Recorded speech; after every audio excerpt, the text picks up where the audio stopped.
Honey trap ಮಾಡಿ ಟೆಕ್ಕಿಗಳನ್ನು ಸುಲಿಗೆ ಮಾಡ್ತಾ ಇದ್ದ ಪ್ರಕರಣಕ್ಕೆ ಸಂಬಂಧಪಟ್ಟ ಹಾಗೆ ಒಂದು ಗ್ಯಾಂಗ್ ಅನ್ನು ಅರೆಸ್ಟ್ ಮಾಡಲಾಗಿದೆ. ಹಲವರಿಗೆ ಟ್ರ್ಯಾಪ್ ಮಾಡಿರೋದು ಕೂಡ ಪತ್ತೆಯಾಗಿದೆ. ಅದರಲ್ಲೂ 40 ವರ್ಷ ಕಳೆದರೂ ಮದುವೆಯಾಗದಂಥ ಟೆಕ್ಕಿಗಳೇ ಇವರ ಟಾರ್ಗೆಟ್ ಅಂತೆ. ಡೇಟಿಂಗ್ ಆ್ಯಪ್ನಲ್ಲಿ ಮೊದಲು ವಯಸ್ಸನ್ನು ನೋಡ್ತಾರೆ.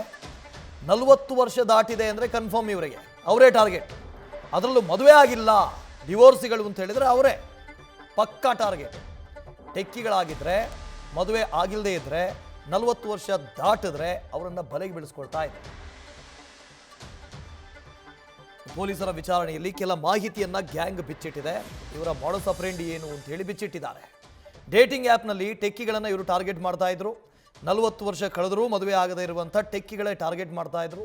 ಡೇಟಿಂಗ್ ಆ್ಯಪ್ನಲ್ಲಿ ಮೊದಲು ವಯಸ್ಸನ್ನು ನೋಡ್ತಾ ಇದ್ರು. ಆ ವಯಸ್ಸು 40 ದಾಟಿದ್ರೆ ಅದು ಟೆಕ್ಕಿ ಆಗಿದ್ರೆ, ಜೊತೆಗೆ ಡಿವೋರ್ಸಿ ಆಗಿದ್ರೆ ಅವ್ರನ್ನೇ ಟಾರ್ಗೆಟ್ ಮಾಡಿಕೊಂಡು ಬಲೆಗೆ ಬೆಳೆಸ್ಕೊಳ್ತಾ ಇದ್ರು, ಟ್ರ್ಯಾಪ್ ಮಾಡ್ತಾ ಇದ್ರು.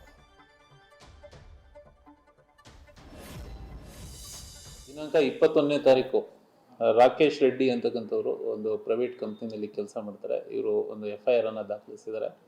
ಇದರ ಪ್ರಕಾರ ಅವರು ದಿನಾಂಕ 17ನೇ ತಾರೀಕು ಒಂದು ಪಂಬಲ್ ಆ್ಯಪಲ್ಲಿ, ಪಂಬಲ್ ಅಂತಕ್ಕಂಥ ಒಂದು ಡೇಟಿಂಗ್ ಆ್ಯಪ್ನಲ್ಲಿ ಒಬ್ಬರು ಹುಡುಗಿ ಪರಿಚಯ ಆಗಿ ಯಲಹಂಕ ಗಲೇರಿಯಾ ಮಾಲಲ್ಲಿ ಒಂದು ಕಾಫಿ ಶಾಪಿಗೆ ಕರೀತಾರೆ. ಇಬ್ಬರೂ ಕೂಡ ಕಾಫಿ ಶಾಪಲ್ಲಿ ಕಾಫಿಯನ್ನು ಮುಗಿಸಿ ರಾಮಗೊಂಡನಹಳ್ಳಿ ಅಂತಕ್ಕಂಥ ವಿಲೇಜ್ನಲ್ಲಿ ಒಂದು ಮನೆಯನ್ನು ಮಾಡ್ಕೊಂಡಿದ್ದು ಹುಡುಗಿ ಮನೆಗೆ ಹೋಗಿ ಇಬ್ಬರು ಕೂಡ ಮದ್ಯಪಾನವನ್ನು ಸೇವನೆ ಮಾಡ್ತಾ ಕೂತಿರ್ಬೇಕಾದ್ರೆ ಒಂದು 4 ಜನ ಅಪರಿಚಿತ ವ್ಯಕ್ತಿಗಳು ಮನೆಗೆ ಆಗಮಿಸಿ, ನೀವು ಇಲ್ಲಿ ಡ್ರಗ್ಸ್ ಪಾರ್ಟಿಯನ್ನು ಮಾಡ್ತಾಯಿದ್ದೀರಿ ಅಂತ ಹೇಳಿ, ಏನು ಹುಡುಗಿ ಇದ್ದಾಳೆ ಅವಳ ವ್ಯಾನಿಟಿ ಬ್ಯಾಗ್ನನ್ನು ಪರಿಶೀಲನೆ ಮಾಡಲಾಗಿ ಒಂದು ಪೌಡ್ರ್ ರೀತಿಯ ವಸ್ತು ಸಿಕ್ಕಿರುತ್ತೆ.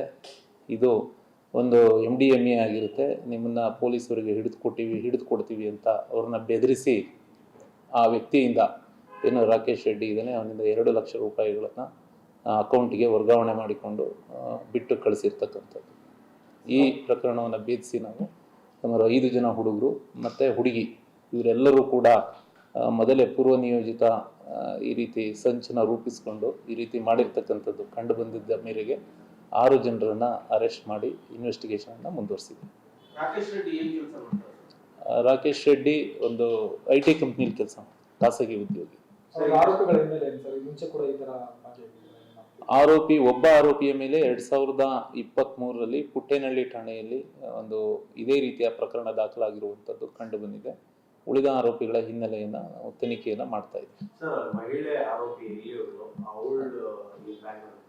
ಮಹಿಳೆ ಮೂಲತಃ ಉತ್ತರ ಪ್ರದೇಶದೊಳಗಿದ್ದು ಈ ಹಿಂದೆ ಯಾವುದೋ ಡ್ಯಾನ್ಸ್ ಬಾರ್ನಲ್ಲಿ ಕೆಲಸ ಮಾಡ್ತಾ ಇದ್ಲು ಅಂತಕ್ಕಂಥದ್ದು ಕಂಡು ಬಂದಿದೆ. ಹೆಚ್ಚಿನ ತನಿಖೆಯನ್ನು